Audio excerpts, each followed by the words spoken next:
Good evening. Well, I tell you what, this has been a fun week for me. Saturday we gave a speech.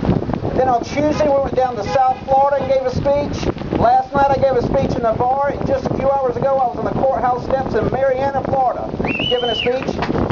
And I'm not even running for office. The reason that inspires me and I want to encourage you is this, that all across this state and this country, people are still fighting for what they believe in. It wasn't just a one-time party on the lawns of the Washington Capitol a couple of years ago. The Tea Party is still in power, and the Republicans are still coming to us for our votes and our money. What really is exciting to me is this, that those of us who fight for freedom, those of us who fight for the concepts of liberty, we stand with giants. We stand with the likes of John Adams, George Washington, Benjamin Franklin. I have a question for you. Those who are promoting socialism in our country, who do they stand with? When the history books are written 200 years from now, what will be said of them? When they attack you and I on television, they are attacking George Washington and Benjamin Franklin because we think alike, look alike, and act alike, and believe alike. Because you and I are promoters of the true prosperity of our country, because we understand to have pursuit of happiness, it takes a few dollars in our pockets. Ronald Reagan once said that money can't buy happiness, but it sure can get you a better class of memories. The Tax Foundation, a nonprofit organization who calculates our tax burden, told us that on April the 12th, we finally finished paying our tax debt for this year to the federal government.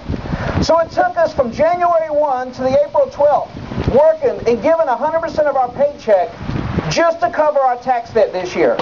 This does not include our deficit. That means 100% of your paycheck dollars for every single week since January 1 went to the federal government. In effect, we are a slave for a third of our lives to those we freely elect.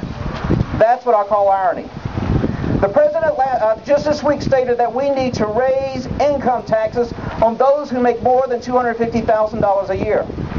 This is a bad solution. What he didn't tell you is what the CBO, the Congressional Budget Office, released in a report in January, just 2 or 3 months ago, that said between now this year, 2011 through 2014, the revenue to the federal government will increase by $1 trillion. That $1 trillion is not an increase because there's an increase in GDP.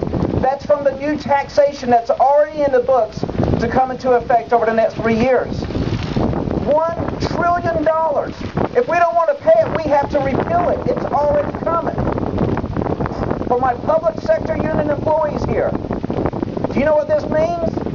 That the Obama administration is asking the 6,000 plus counties to give up $85 billion in tax revenue to your schools, your police officers, to your firemen. You are fighting with the wrong party.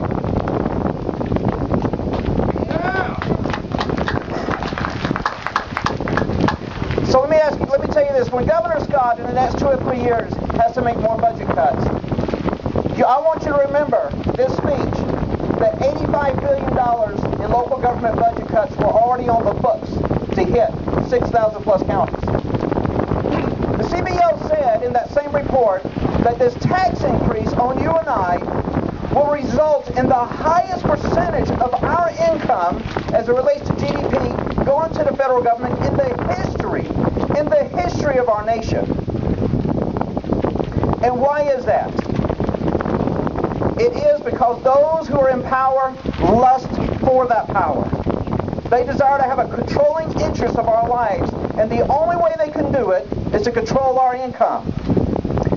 These same people in the Democratic Party, I'm just calling them out, they are teaching our fellow Americans that it's okay to be jealous of your neighbor, that it's okay to be envious and to covet what your neighbor has. They say it's okay to steal by law what your neighbor has in order to give it to someone else. My fellow Americans, I want to ask you something, or I want to tell you something. Stealing is stealing no matter how you dress it up. They are trying to convince those of faith that it's okay to make government their God. They desire to be our Messiah. I don't want them to be my Messiah. I already have one. I just want them to take their hands out of my pockets and let me live my life in peace.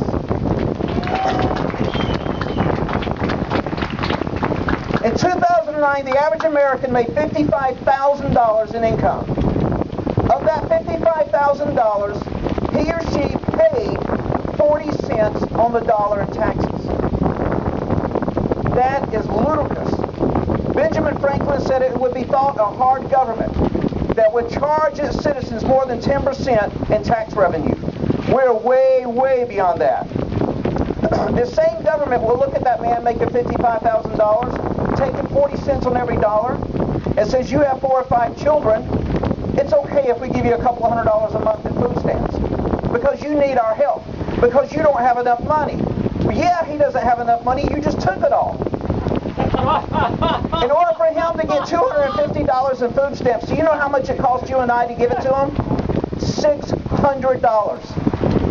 It takes $600 of American taxes to give $250 of it to someone needing food stamps. My question to you, and it's a simple one, why wouldn't we just reduce his taxes by $250 and pocket the difference? It would be too simple. And why? Because those in power lust for it. So let's discuss in a very quick illustration that I do everywhere I go, and that is this. What happens when the federal government raises taxes? For this illustration, I want us to pretend that we live in a small city with 10 citizens, and there's one restaurant where all 10 citizens go every single week to eat. And they spend $100 each week at this restaurant. That's $1,000 a week. Everybody with me on the math? Then the federal government says, you know what, you're eating so much over here, you have so much cholesterol, you're putting on the weight, you need to turn that restaurant into trans fat free, we need to take up taxes to build a park so you'll go and have more exercise. Why? Because they lustful power and want to be our mothers. So they decide to take 30% taxes from these citizens. At that moment, the citizens now only have $70 a week to spend at that restaurant. So the restaurant, without even having a vote, now instead of having $1,000 a week, they have $700 a week. So what just happened? Number one, the federal government did increase its tax revenue from the citizens, correct?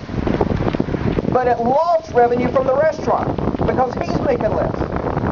But it doesn't stop there on the trail of consequences. The restaurant owner wakes up one day and he says, you know what? A third of my employees aren't working. They're just sitting waiting on customers to come in who aren't coming.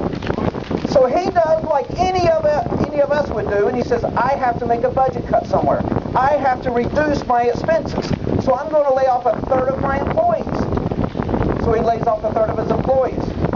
Then a few weeks later, the federal government checks its mailbox, and it sees it has a few letters that it didn't see before. Those letters are from those employees who are now asking for unemployment compensation. Now the federal government has an expense it just didn't have a few weeks ago. But it doesn't stop there. Do you know what happens next? At the moment that the federal government said we want to take more revenue from the citizens of this country and increase taxes on their income, it gave every single state in the United States of America a budget cut.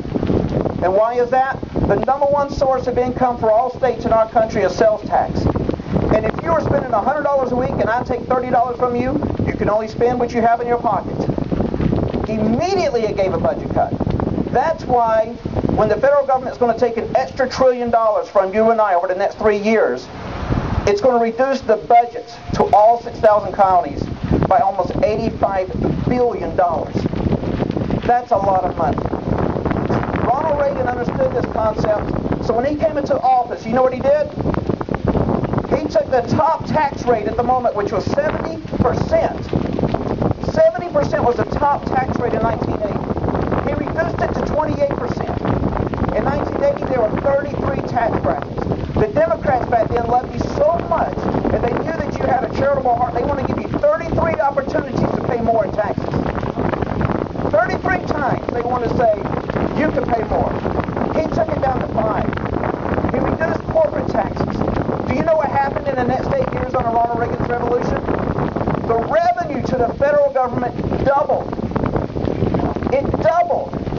He also created 17 million new jobs. Why? Because he understood that the way to grow our country is to increase the cash flow into the local communities. If you have more to spend, you will go to the restaurant more. You will spend more. The restaurant will have to hire more employees. That's called growth. That's what we desire. I know it sounds simple to you and I, but there are those in power who don't get it yet. And right before I leave, I want to read off a couple of statistics to you. From the time we declared independence from Great Britain to the last day that George W. Bush stepped out of office, 234 years, we had about $6.7 trillion in deficit spending. 234 years, $6.7 trillion. In the first 4.5 years of our current president, we will have about $6.5 trillion. This cannot continue. In 2009, we had an interest payment of $189 billion. They are expecting that to skyrocket past $530 billion in 2015. And do you know what they're telling us? The CBO is telling us what our interest payment may be in 2020? $1 trillion.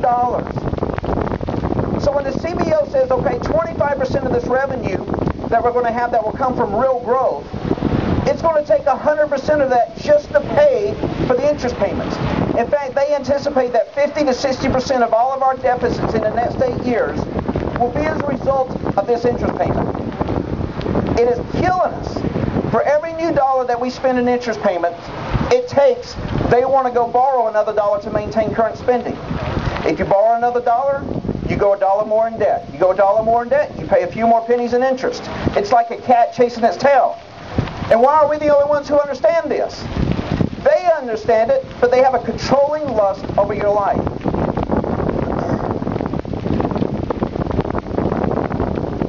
Last evening in my speech, I've been all over the place this week, and I was looking for something else. Well, I just want to encourage all of you here tonight that we are on the right path. We are on the right track. And let me tell you something. Don't be discouraged about the budget battle in D.C. I honestly believe it happened the best way it could happen. And you know why? If we Patriots got our $60 or $80 billion in cuts, we would have gone out, got a beer, we would have been happy, we would have been content. But now we're really ticked off. I tell you what, before October 1 comes, when the next budget, there's going to be heat coming up in the tail of Washington, D.C., and you need to stay on top of it. You need to keep pressuring your elected representatives, and together, when we can win this fight by standing together day after day, never losing heart. God bless you.